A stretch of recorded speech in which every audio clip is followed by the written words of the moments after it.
நாங்களே ஏதோ கஷ்டப்பட்டு வயிற்ற கட்டி வாயை கட்டி வாழ்க்கையில் முன்னேறலாம்னு சொல்லி ஏதோ பண்ணிட்டு இருக்கோம். திடீர்னு நீ வந்து ஏதோ ஆன்லைன் பிஸ்னஸ் சொன்ன, செய்கிற வேலை செஞ்சுட்டு பண்ணலாம்னு சொன்ன, சைடில் சம்பாதிக்கலாம்னு சொன்ன, என்னன்னு பார்த்தா திடீர்னு $149 பே பண்ண சொல்றியே, இதெல்லாம் உனக்கே அடுக்குமா அப்படின்னு கேட்குறவங்களுக்கான பதிவு தான் இது. நான் ஒத்துக்கிறேன், $149ன்றது பெரிய காசு தான். பட் அது அதுக்கான கிடைக்கிற வேல்யூ பொறுத்து தான் அந்த $149 பெருசா சின்னதா அப்படின்னு நம்ம முடிவு பண்ண முடியும். ஃபார் எக்ஸாம்பிள், நம்ம வாழ்க்கையில் நிறைய அனாவசிய செலவு பண்ணுறோம். கொஞ்சம் யோசிச்சு பார்த்தீங்கன்னா உங்களுக்கே புரியும். சின்னதாக சொல்கிறேனே, ஸ்மார்ட் ஃபோன்.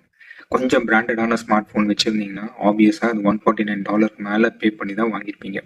அந்த ஃபோனை நீங்கள் வந்து ஒரு வேலைக்காகவோ இல்லை பிஸ்னஸ்க்காகவோ யூஸ் பண்ணலை அப்படின்னா அந்த கண்டிப்பாக அது அனாவசிய செலவு தான். அதில் என்ன பண்ணுவீங்க?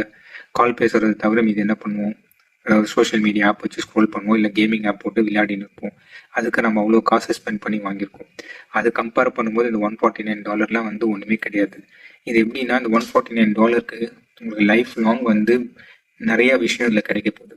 Online training, automated system, business tools எல்லாமே கிடைக்குது. இதெல்லாம் தனித்தனியாக நீங்கள் வெளில வாங்கணும்னா அது எங்கேயோ போகும். பட் $149க்கு உங்களுக்கு வந்து எல்லாமே கிடைக்குது. இது எப்படின்னா, ஒரு சின்ன துளி போட்டு ஒரு கடலே வாங்குற மாதிரி, அப்படிதான் நான் பார்க்குறேன் நான். ஸோ அந்த $149, அது இல்லாமல் இந்த $149 உங்களுக்கு திரும்ப கொடுத்துருவோம். எப்போன்னா, உங்களுக்கு 30 நாளுக்குள்ளார இந்த பிஸ்னஸ் உங்களுக்கு பிடிக்கல, உங்களால் பண்ண முடியாது. ஏன்னா அது வந்து எல்லாருமே பண்ண முடியும் நான் சொல்லவில்லை, ஒரு சில பேர்னால மட்டும்தான் அது பண்ண முடியும். ஸோ உங்களுக்கு பண்ண முடியாது அப்படின்னு தோணுச்சுன்னா ஆப்வியஸாக உங்களுக்கு அந்த பணம் திரும்பி வரப்போகுது. இதனால உங்களுக்கு எந்த லாஸுமே கிடையாது. ஒரு பிஸ்னஸை பற்றி தெரிஞ்சுக்க போகிறீங்க, அவ்வளோதான். பட் அடுத்த வீடியோவில் நான் வந்து ஏன் நீ இதை வந்து முன்னாடியே கேட்குற அப்படின்னு குதர்க்கமாக கேள்வி கேட்குறவங்களுக்கு பதில் சொல்கிறேன். Stay tune. பாய்.